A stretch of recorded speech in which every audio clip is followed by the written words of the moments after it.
Le sous-titre était la paracha selon Manitou. Je vais expliquer de quoi il s'agit. Et peut-être vous avez déjà entendu trop de Manitou pendant les 2 dernières semaines, alors je sais pas. Mais en tous les cas, Manitou a enseigné le Midrash. Et un cours Mhm. de Midrash, c'est-à-dire en suivant le Midrash, et c'était le sujet du cours, essentiellement le Midrash sur le livre de Bereshit. Et maintenant, reprenons un instant ce que nous avons vu la semaine dernière. Ce que nous avons vu, et je présente comme on l'a étudié la semaine dernière, on prend le Tanakh, on prend le Chumash, on lit les versets et on comprend plus ou moins ce qui est marqué, mais on a des questions. Par exemple, on voit qu'Abraham insiste pour avoir le Me'arat HaMachpelah et on ne sait pas pourquoi. Et cette question-là se pose encore plus quand on voit que Yitzhak et Rivka sont enterrés dans la même grotte, ainsi que Yaakov et Léa se font enterrer dans la même grotte, et ils font tous un effort pour être dans cette grotte, comme s'il n'y avait pas possibilité d'être enterrés ailleurs. Et donc la question se pose. Et à partir du moment où on se pose une question sur le texte, alors on va chercher des réponses. Et le Midrash nous propose une réponse et il nous fait remarquer que ça s'appelle Kiryat Arba. Et donc il doit y avoir 4 coupes dans la Me'arat HaMachpelah, et pas seulement 3, ce qui sont les 3 patriarches. Et à partir de là, il nous donne une réponse en nous disant oui, il y a Adam Arishon aussi. Bien que le texte dans le Pshat ne nous a pas parlé du tout, ni du décès. Du décès, c'est marqué Vayamot, il est décédé, mais c'est rien du tout n'est marqué à propos où est-ce qu'il était lorsqu'il est décédé et où est-ce qu'il est enterré. Mais le Midrash nous le dévoile en disant Kiryat Arba. Arba, c'est 4 couples et le premier couple, c'est Adam et Chava, les premiers hommes. À partir de là, on commence à réfléchir. Bon, on a une réponse. Abraham va être enterré là où le premier homme a été enterré. Mais alors, on a une nouvelle question. Pourquoi? Et comment sait-il qu'il est arrivé, qu'Adam est enterré justement dans cette grotte-là, alors que semble-t-il que Ephron et tous les autres habitants de Hebron ne le savaient pas. Alors, d'où est-ce qu'Abraham le sait et pourquoi c'est important d'être enterré avec Adam Arishon? Et là, on cherche une réponse. Le Midrash ne nous explique pas jusqu'au bout. Il nous raconte cette histoire avec Ve'el Bakar Ratz Avraham pour nous dire que finalement Avraham est arrivé dans la grotte. Le Zohar ajoute, oui, quand il est arrivé dans la grotte, il a senti une odeur Gan spéciale. Eden. Il a vu une lumière spéciale. Deux choses qui symbolisent en fait la spiritualité. Et comme tu le dis, ça s'appelle Reach Gan Eden. C'est comme ça Oui. que le Zohar nous le dit. Et une odeur qui est, disons, extraordinaire, qui est au-delà de ce que nous avons l'habitude dans le monde des sens de ressentir. Et la lumière aussi était une lumière fine et précise. Et donc, ce que veut le Zohar qui suit le Midrash, et nous fait une sublimation de la chose et nous dit que ce qui était important pour Abraham, Yitzhak, Yaakov, c'est de se retourner en fait d'une certaine manière à la plénitude et à la sublimité des premiers chapitres de la Genèse, de ce qu'on appelle le Gan Eden, qui est un monde idéal et formidable avant la faute de Adam. En fait, Adam, les patriarches, metaknim, euh, Répare. réparent, si on veut, oui, la faute de Adam Arishon, et c'est ça leur vocation. Et enfin, cette approche-là que nous avons fait à l'instant, on va vers le texte, on ne comprend pas le texte, on cherche une réponse, on approfondit le texte, finalement, on arrive au Midrash, et à partir du Midrash, avec des remazim, on arrive au Sod. Ça, c'est la manière habituelle dans laquelle on fait une approche de la Torah et du Tanakh d'une manière générale, à partir du Pshat vers le Midrash et à partir du Midrash vers le Sod.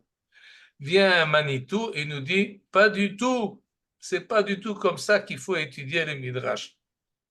Et il avait une phrase qui disait la chose suivante, celui qui étudie le Midrash à partir du Sod, finalement, il comprend le pshat du verset.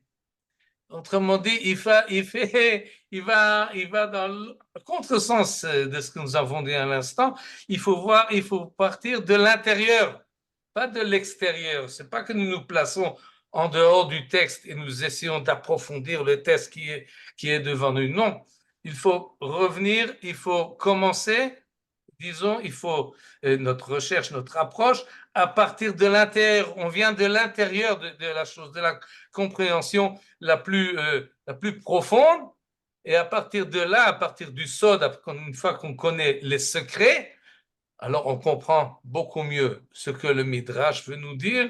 Et finalement, on comprend qu'est-ce que la Torah veut dire dans la manière dans laquelle elle est écrite. Et donc, il faut faire une approche un peu, il faut avoir la connaissance du Sod, et ce n'est que lorsqu'on connaît le Sod qu'on peut comprendre le Midrash, et à partir de là, on peut comprendre le pshat du verset. Tout de suite, on va expliquer qu'est-ce que c'est le pshat du verset. Mais en fait, ce que Manitou voulait, on ne peut pas commencer par le Sod. Il faut des bases. C'est difficile. Mais alors, ce qu'il nous disait, oui, c'est très bien. Va dans le système habituel. Commence par le pshat, arrive au drash, tu arrives au sod, mais tu t'arrêtes pas là, tu n'es pas arrivé au bout. Tu dois maintenant faire retourner parce qu'à partir de ce moment-là, tu peux commencer à comprendre ce que tu croyais avoir comprendre dans la première mesure. C'est comme si vous faites un trajet, vous êtes à l'aller, mais en fait, quand vous allez à l'aller, vous ne voyez pas toutes les possibilités qui se proposent devant vous. Quand vous êtes arrivé au bout, vous allez retourner à la case de départ et à ce moment-là, vous connaissez tout le chemin et toute la Torah Kula et qui se retrouve dans le Pshat. Maintenant, qu'est-ce que c'est le Pshat? Pour Manitou, il avait là une définition extraordinaire. Le Pshat, c'est ce que tout le monde comprend. Comme ça, il disait. Le pshat, c'est ce que tout le monde comprend. Mais alors, il ajoutait, mais qui c'est le monde? De quel monde il s'agit? Pas le nôtre, pas celui qui vit aujourd'hui en Israël ou ailleurs en 2024, presque 2025. Non, le pshat, c'est tout le monde comprenait le sens littéral quand il s'agit des contemporains de Moshe Rabbeinu. Il faut se placer à l'époque biblique. À l'époque biblique, tout le Le monde pshat. connaît Il y a quelqu'un qui demande le chat. C'est le pshat, le sens simple. le simple. Non, on ne va pas traduire simple, mais, Enfin, le mais disons le sens premier, le sens premier. habituel des termes, on les comprend, nous disait Manitou, à partir de la culture dans laquelle nous trouvons. Et les termes que nous employons ne sont pas, on ne peut pas les aliéner de l'ensemble de la culture dans laquelle nous nous trouvons. Et le pshat de la Torah se trouvait dans une culture donnée à l'époque de Moshe Rabbeinu.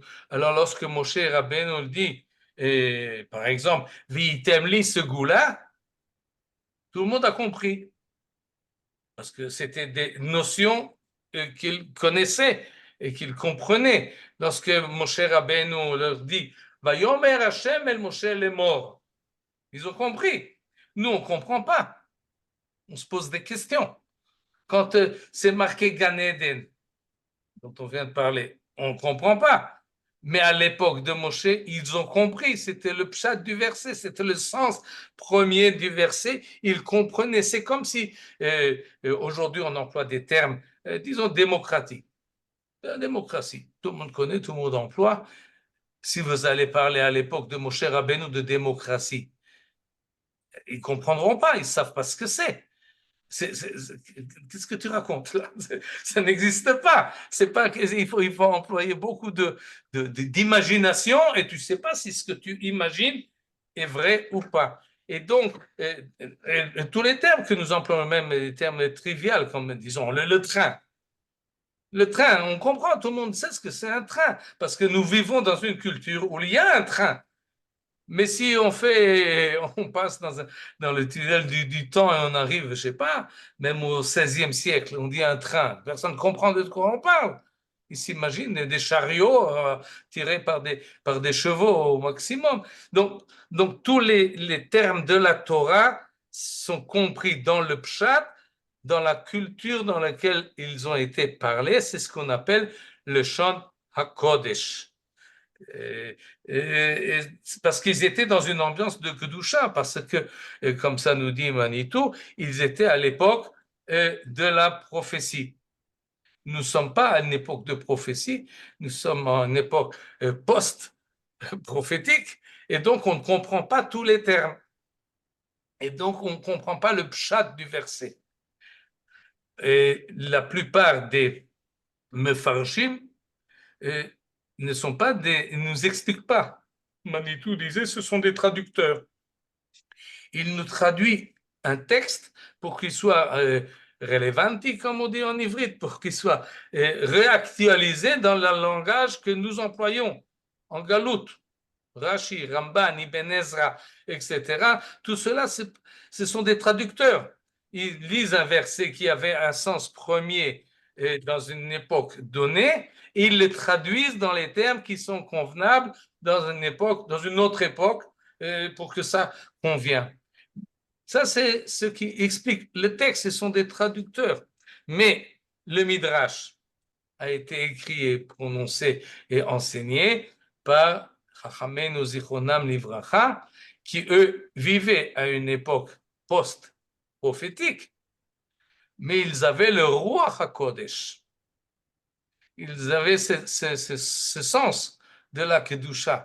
Ils avaient conservé le sens de la prophétie qui sont passés dans ces chachamim de l'époque du Second Temple, la fin du Second Temple. Et donc, lorsque le Midrash nous explique quelque chose, il l'explique dans un terme midrashique, mais il explique quelque chose qui provient de la nevoie. Ce n'est pas des traducteurs, c'est des conservateurs, on peut dire. Ils font véhiculer la chose en soi, comme elle est, dans une formulation un peu différente, mais l'essence, il reste.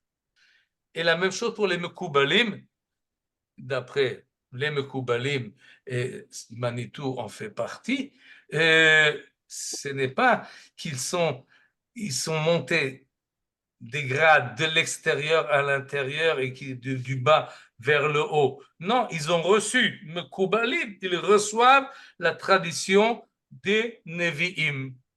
Et donc, ce que nous dit la Kabbalah, c'est en fait l'interprétation véritable, on peut dire, du texte de la Torah, que nous, si on lit le Pshat, on ne comprend pas. Mais si on comprend le Sod, alors on comprend finalement le Pshat. C'est-à-dire, on se remet par l'intermédiaire de la Kabbalah, on se remet plus ou moins. Évidemment, tout ça, c'est encore limité, comme si nous étions à l'époque prophétique. Et alors, nous vivons dans une culture un peu virtuelle, prophétique, et alors nous lisons la Torah et on comprend de quoi il s'agit dans les termes premiers de la chose. Et donc, Pourquoi on se base surtout sur Rashi du sens pshat quand on lit les commentaires? pourquoi maintenant? Pourquoi parler Non, mais maintenant? je veux dire, pourquoi? Non, mais parce que apparemment, il faut passer par le Sod, mais on peut pas. Je veux dire, il faut avoir un Justement, certain. il faut d'abord comprendre quelque chose. Alors, on le lit dans une traduction. Celui qui ne connaît pas D'accord. la langue, il ouvre la traduction du rabbinat et il a l'impression de connaître la Bible. Hmm. Mais il ne la connaît pas parce qu'il la lit dans une autre langue. Et il n'a pas Donc, ce que fait Rashi, c'est qu'il d'écouter. interprète le sens aussi, alors, Oui, il nous par donne, exemple. D'accord. Rashi nous explique les termes et les mots que nous ne comprenons pas. Et il nous explique, et en fait, pour que dans notre monde, ce soit cohérent. Mais la Torah n'a pas été donnée dans le monde dans lequel nous évoluons. Il a été dit dans un autre monde et la différence essentielle, c'était un monde où la prophétie existait, où les notions de Kedusha étaient connues. Où lorsqu'on dit Bet Mikdash, on sait de quoi on parle. Pas seulement l'architecture et, le service, mais on sait de quoi il s'agit. On comprend comment dire, l'essence de la chose. Aujourd'hui, on fait que s'imaginer. Je comprends, oui. Merci Et, beaucoup. donc, si on reprend par exemple le Midrash que nous avons vu la semaine dernière, il faut le comprendre je dirais à l'envers, mais ce n'est pas à l'envers de Prima Manitou, c'est à l'endroit. C'est-à-dire, on remet les choses à sa place. Il y a une spiritualité dans ce monde, une grande spiritualité dans ce monde, une très forte spiritualité qui se trouvait au Gan Eden, qui a été diminué, mais qui a été recherché finalement par Abraham, Yitzhak et Yaakov. Et donc, lorsque Akadosh dit à Abraham, Lech Lecha, c'est pour qu'il retourne d'une certaine manière à cette spiritualité perdue du Gan Eden. Et donc, lorsque en fin de vie, Abraham veut enterrer Sarah, c'est évident que c'est là qu'il veut arriver. Alors, quand il dit, donne-moi la main, Rata Marpella, à partir de là, oui, c'est évident qu'il cherche dans le monde de l'au-delà, si on peut dire, un rapport qu'il a perdu dans ce monde-ci, la spiritualité perdue, et précisément en rapport avec Adam Arishon, Chava Arishona, et ce qui est possible dans ce monde-ci, la spiritualité du Gan Eden. Et donc, celui qui a les yeux de Mekoubal, il lit le texte, il voit il comprend tout de suite de quoi il s'agit.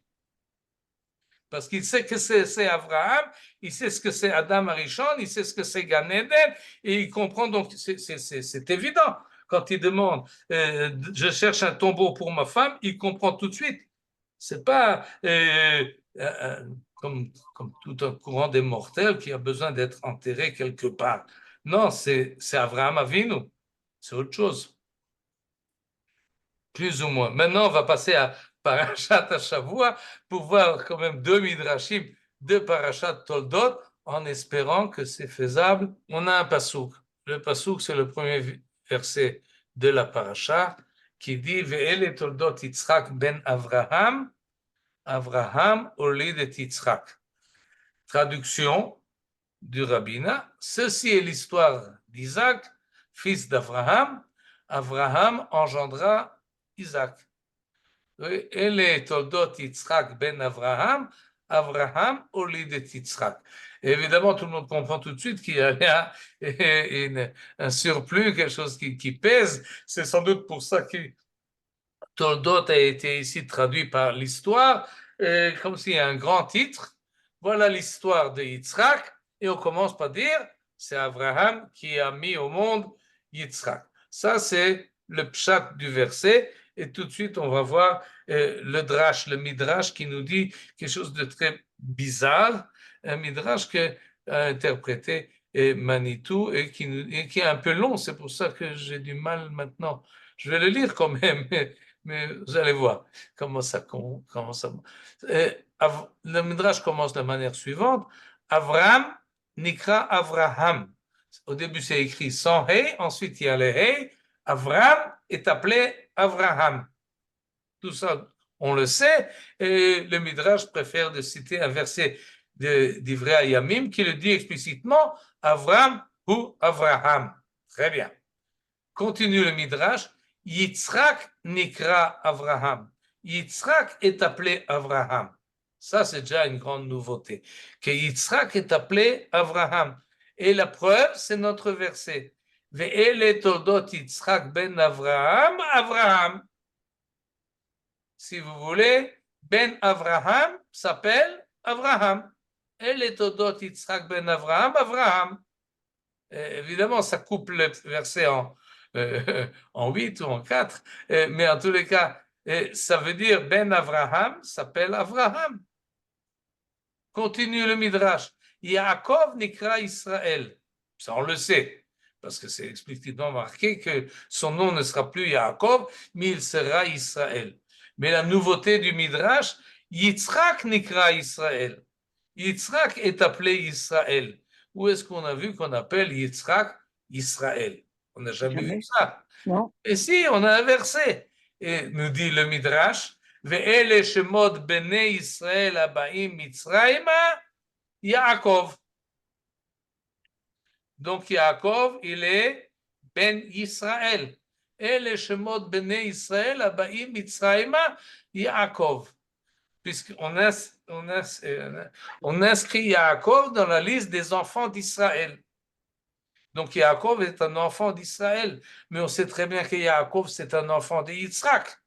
Conclusion, Yitzhak et Israël, oui, c'est la même chose. Si Yaakov est le fils d'Israël et Yaakov est le fils de Yitzhak, c'est donc que Yitzhak est appelé Israël. Ça, c'est la preuve textuelle du Midrash. Continue encore le Midrash, une autre phase. Abraham Nikra Israël. Abraham également est appelé Israël. Et pour cela, nous dit le Midrash, Rav Nathan dit, ça c'est quelque chose de très secret, Milta Amiktahi. Ça c'est un dire très profond. Où est la profondeur de la chose? C'est dans le verset qui est rapporté par le Midrash, qui parle du temps que les Bnei Israël étaient en Égypte, où Moshav Bnei Israël Asher Yashvu B'Mitzrayim. 30 Shana ve Shana.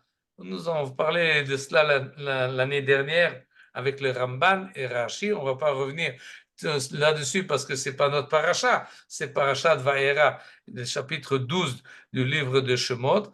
Mais là, on nous fait le compte rendu du temps que les Bnei Israël qui étaient en Égypte, 430 ans.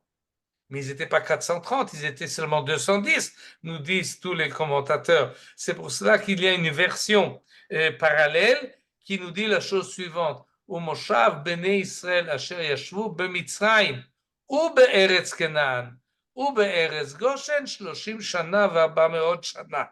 C'est-à-dire que les enfants d'Israël étaient en Égypte et en pays de Canaan et en pays de Goshen 430 ans. Donc, on parle ici de l'habitation des Bnei Israël et on inclut dessus le temps que Abraham était dans le pays de Canaan. Donc Abraham est inclus dans la phrase au Moshav Bnei Israël. Donc Abraham fait partie des Bnei Israël.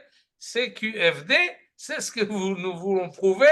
Abraham Nikra Israël, qu'Abraham aussi est appelé Israël.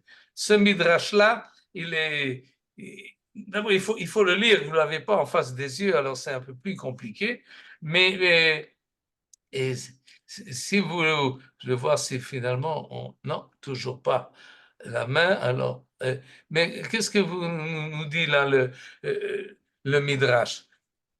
Quelque chose d'extraordinaire, que c'est vrai que Yaakov, d'après le pshat des versets, a été appelé Israël, et pas Yitzhak, et pas Abraham. Mais alors, ça veut dire qu'Abraham et Yitzhak ne font pas partie de Am Israël? Comment ça fonctionne, ces choses? Qu'est-ce qu'on peut, c'est inacceptable. Abraham est évidemment Ben Israël. Mais alors, on va à contre-temps, on va à l'envers, c'est pas possible. Est-ce qu'Abraham est Ben Israël ou n'est pas Israël? Et pour cela, encore une fois, Manitou interprète le Midrash selon ses connaissances qu'il avait de la Kabbalah. Maintenant, dans ses cours, souvent, il ne nous disait pas d'où étaient ses sources. Et même lorsqu'on lui demandait, c'était pas, on ne recevait pas toujours de réponse. Mais c'était assez évident d'après le contenu et par le fait que des fois il ajoutait, ça c'est ce que je pense, il faisait ce mouvement-là. C'est mon avis à moi. On comprend très bien que lorsqu'il dit c'est mon avis à moi, c'est ma réflexion personnelle, alors que ce que je vous ai dit jusqu'à présent, c'est ce que j'ai reçu de mes maîtres. Et de cette manière-là, ceux qui étaient attentifs à sa manière de parler et pouvaient ressentir qu'est-ce qui était son idée personnelle de sa propre réflexion et de sa propre conclusion, ou qu'est-ce qu'il nous transmettait de ce qu'il avait reçu. Et ce qu'il nous disait à propos de ce midrash-là, il disait la chose suivante, tous ceux qui ont écouté des cours de Manitou ont évidemment savent la chose suivante, que Abraham c'est midat ha-chesed, et que Yitzhak c'est midat hadin, et Yaakov c'est midat ha-emet. Mais qu'est-ce que ça veut dire c'est la midat? Qu'est-ce que ça veut dire ça? Manitou nous expliquait qu'il y a une dévoilation du divin en fonction de cette qualité qu'on appelle chesed, et le champion, celui qui a la saisie de la manière la plus totale et la plus possible d'un être humain, c'était Abraham. Abraham, c'est, selon la formulation de Manitou, c'est le tzaddik de Midat HaChesed. C'est-à-dire, il y a une certaine idéologie, appelons ça comme ça, qui s'appelle Chesed, et celui qui a intériorisé la manière la plus profonde et la même extériorisé de la manière la plus totale, c'était Abraham. Et donc, Abraham, il est identifié avec cette dévoilation-là que le divin, il est chesed. Très bien. Mais le judaïsme, comme on l'appelle aujourd'hui, c'est chesed? Non, c'est pas chesed. Et c'est pour ça qu'on a besoin de Yitzhak. Sinon, on serait tous Bnei Avraham, et pas Bnei Avraham, Yitzhak et Yaakov. Ils ont chacun leur identité propre. Et Yitzhak, c'est un champion de Midat Adin, c'est-à-dire la dévoilation d'Akadosh Baruch Hu, selon cette forme-là de din, de justice, de rigueur, comme on a l'habitude de le dire en français. Et celui qui a intériorisé cette notion-là, de la manière la plus profonde et s'est identifié totalement à la chose et même l'a expérimenté dans sa propre vie, c'est Yitzhak. Et donc Yitzhak, c'est lui disons qui représente, on peut dire, qui symbolise d'une certaine manière la Midat Adin d'Akadosh Baruch Hu. Mais le judaïsme, c'est Midat Adin? Non. Alors on ne peut pas dire qu'Abraham c'est Israël et que Yitzhak c'est Israël, parce que le judaïsme d'Israël, la Torah d'Israël, ce n'est pas chesed, ce n'est pas din, c'est autre chose. C'est quelque chose qui cumule les deux et qui devient dans les proportions voulues et très précises, et c'est cela que représente Yaakov, qui finalement lui devient Israël. Et donc Yaakov peut représenter cette notion de totalité d'après la formulation de Manitou, ce qu'on appelle Ichud Amidot. Si vous voulez d'une manière graphique, Chesed c'est à droite et Din c'est à gauche. Et ce qui est à droite n'est pas total, ce qui est à gauche n'est pas total, mais ce qui est au milieu réunit les choses et en fait une totalité. Et de cette manière-là, et ça c'est Israël. C'est pour ça que la Mida qu'on appelle Tiferet, la Sphira qu'on appelle Tiferet, est représentée par Israël. Et Yaakov, il est central, Midat Emet, et ça c'est Ichud Amidot que Yaakov représente et s'identifie complètement et l'extériorise dans sa manière de vivre, dans sa manière de faire.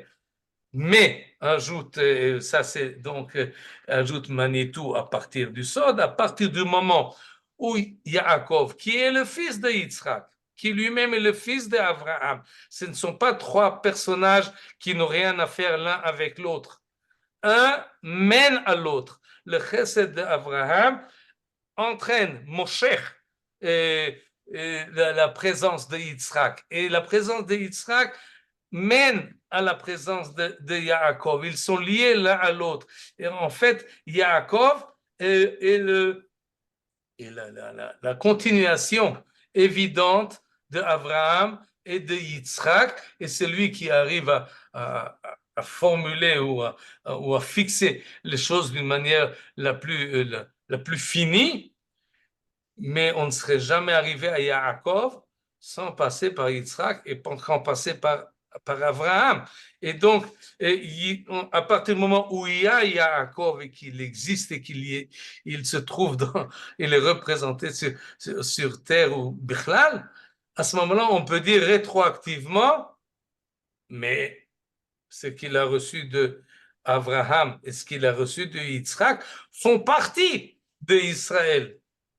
Seul Abraham n'est pas Israël, seul Yitzhak n'est pas Israël. Mais à partir d'où il y a Israël qui représente la totalité, eh bien, il inclut d'une certaine manière, il rattrape, si vous voulez, non, c'est pas qu'il rattrape, mais il dévoile, c'est plus juste, il dévoile que la chesed d'Abraham, c'est en fait une partie d'Israël, ça mène à Israël. Ça, on le sait à bout de chemin. On ne pouvait pas le savoir en chemin, évidemment pas dès le départ. Mais puisque Abraham a mené à Yaakov, c'est donc que Abraham, oui, il fait partie de ce, comment dire, de cette transmission. Cette totalité. C'est plus qu'il ne fasse partie. On ne serait pas arrivé à la totalité sans Abraham, Yitzhak, Yaakov. Et c'est pour ça que jusqu'à aujourd'hui, nous ne sommes pas seulement les Bnei Yaakov, on est les Bnei Israël, évidemment, mais on est Bnei Abraham, Yitzhak et Yaakov. Les trois ensemble. J'espère que j'ai transmis. Mais c'est la transmission alors, Michael. Pardon? C'est la transmission. Oui, mais c'est une transmission qui évolue. Exactement. Et l'équilibre est donné par le 3, pas par le 2. Non, par les trois. Parce que par le 3, l'équilibre toranique, c'est 3. Et fait partie de cet effort-là. S'il n'y avait que les deux, ça ne suffisait pas.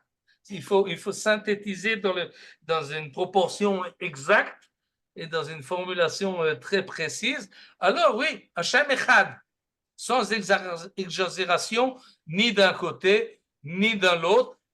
Ça, c'est ce qui fait que la chose est divine. Parce qu'on a des gens de chesed, mais ils sont trop chesed. Alors c'est pas vrai, c'est pas juste, c'est cassé. Il y a des gens de din, mais ils sont trop de din. Alors, cet amalgame, il faut le faire, il faut qu'il se fasse selon Ichud Amidot et Akadosh Baruch Hu, Kol Mida Nechona.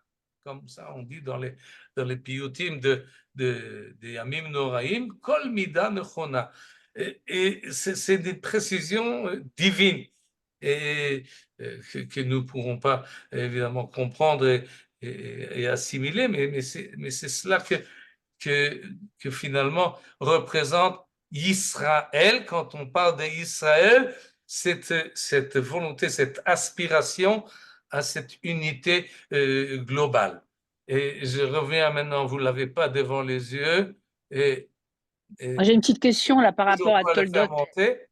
Oui, Vakasha, par rapport à les midot des Imaot, des matriarches, et rentre dans la notion d'Israël. Oui, mais c'est beaucoup moins précisé. D'accord. Mais il est évident, je dis oui, parce qu'il est évident qu'on n'aurait pas eu Yitzhak sans Sarah. C'est biologique, mais ça va beaucoup plus loin. Et c'est pour cela, d'ailleurs, si on reprend l'idée de Marat Marpella, c'est toujours un couple. C'est pas Abraham. Non, je pensais à Rivka, qui est vraiment le modèle Abraham, de tout seul aurait raté la chose. Parce que Yitzhak l'a remis, Sarah l'a remis dans la bonne direction, la direction de Yitzhak. Alors que le Midat HaChesed d'Abraham aurait pu virer dans la direction de Ishmaël ou Agar ou autre. C'est Sarah qui donne la ligne. La même chose se passe dans la génération suivante avec Yitzhak qui, ce Midat Adin, l'aurait fait virer peut-être vers Esav. Et c'est Rivka qui corrige la chose, Rivka qui porte ses enfants et qui va voir l'Hydroche et Hachem. Et oui, sans les matriarches, il n'y a pas de patriarche. C'est évident, ça coule de source. Ben ouais. C'est drôle, les musulmans ont pris le dîn, les musulmans, et les chrétiens ont pris le chesed. Chacun a quelque chose. Et nous, on avait la synthèse des deux. Dans leur idéologie, oui, c'est le modèle que Manitou nous présentait très souvent. Les exagérations de droite et de gauche qui font une idéologie de ce qui leur manque. Il leur manque. Et oui, c'est comme ça qu'ils.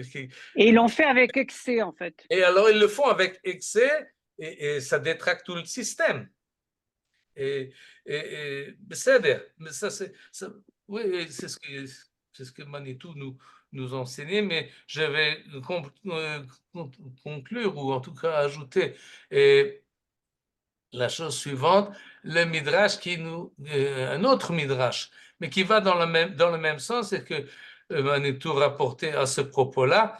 Il y a un verset dans le livre de Yeshayahu, au chapitre 29, verset 22, qui dit la chose suivante. Ko amar Hashem el bet Yaakov, asher pada et Avraham.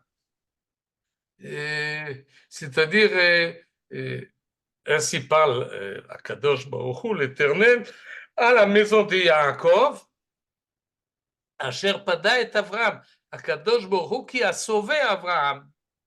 Et il dit à Bet Yaakov, vous aussi je vous sauverai.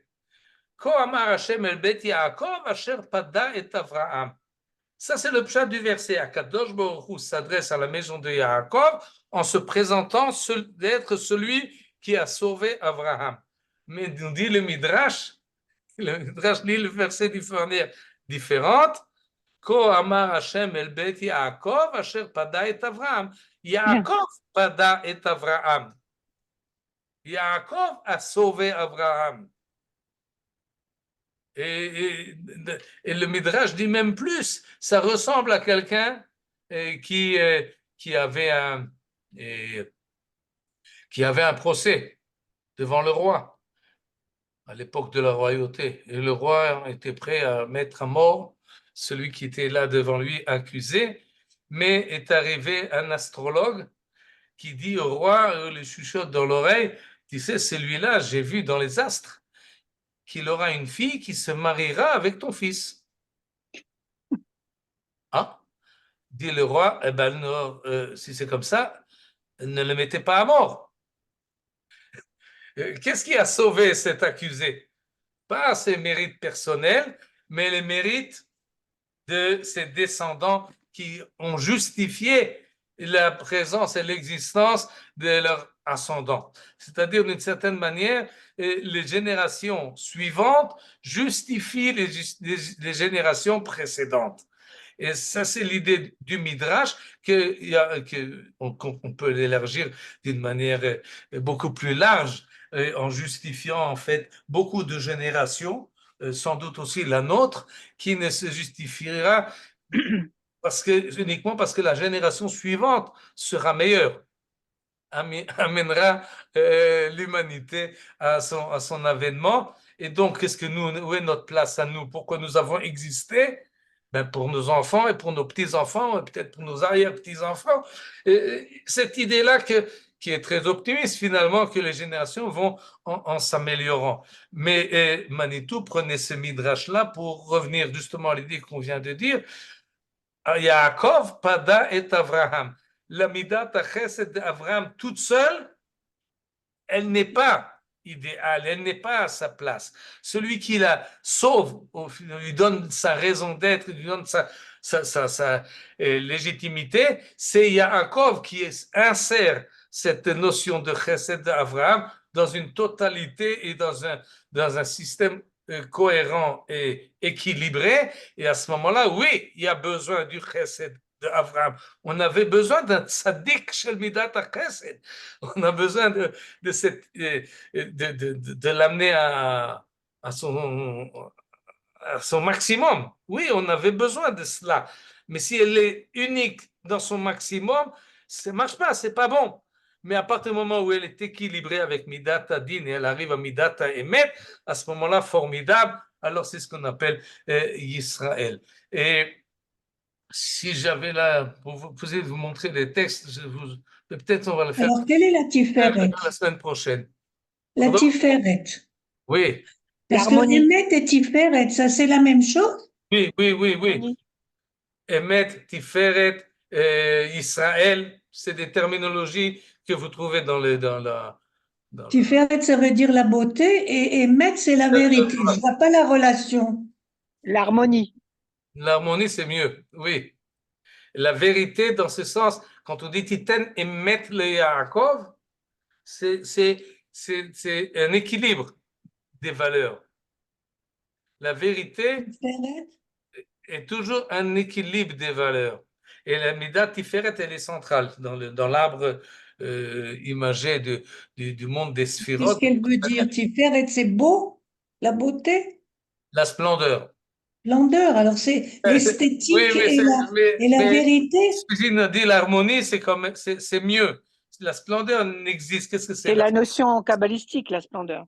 Oui, on traduit ça dans des termes en français, et il faut mieux les laisser dans les termes originaux, mais l'idée qui se cache derrière la chose, c'est que c'est ce qu'on appelle Shesh Tzavot, la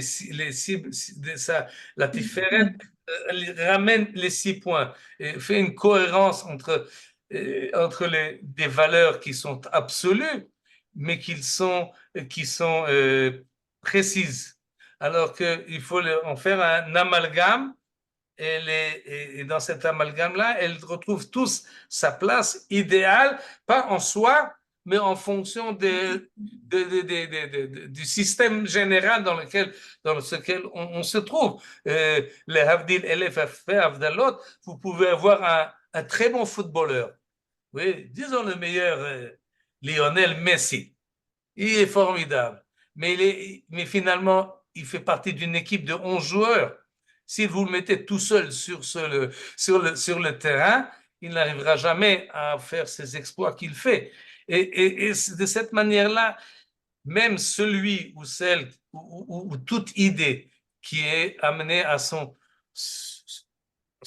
summum, au maximum, oui, si elle est en soi uniquement, elle n'est pas en cohérence avec ce qui l'entoure, eh ben, ça ne marche pas, ça ne peut pas marcher, ce n'est pas possible, ça n'existe pas. Une partie de la shlemut, de la totalité, c'est d'être en bonne relation avec tous les éléments qui nous entourent.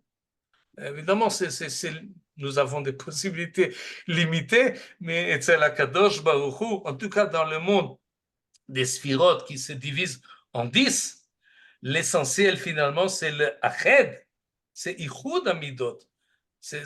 On ne parle, oui, c'est d'en faire une unité totale et une et indivisible finalement. C'est cet amalgame-là qui est important. C'est cela qu'on appelle Yisraël, si vous voulez, Yachar, elle, c'est Elle. direct. Ça ne va pas à droite, ça ne va pas à gauche, c'est direct, ça relie le tout avec le tout. Et c'est de cette manière-là que, quand on est empris de Kabbalah, comme l'était le Rabbi Yehuda Léon Ashkenazi, alors évidemment, quand il lisait le Midrash, ça parlait d'une manière différente. Il venait du monde de la Kabbalah pour nous expliquer le Midrash et finalement nous dire, vous voyez, c'est ça qui est marqué dans le verset. Ok.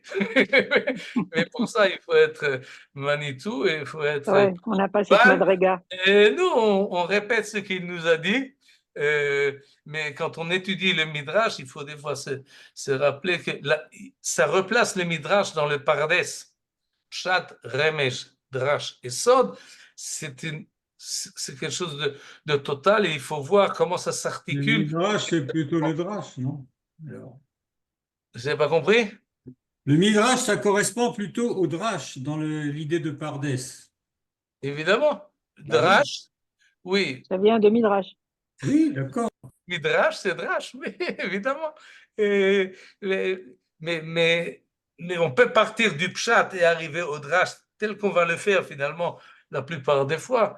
Parce que, mais il faut savoir également qu'il y a une approche, disons, plus profonde et des fois qui nous donne véritablement une compréhension très profonde des idées qui se cachent dans le Midrash et qui c'est à nous de les dévoiler dans le chemin que nous faisons vers la connaissance. Je n'ai pas tellement compris de la Torah. la manière dont tu as expliqué les choses au début, parce que c'est clair que Pardès, bon, il y a 4 niveaux d'interprétation.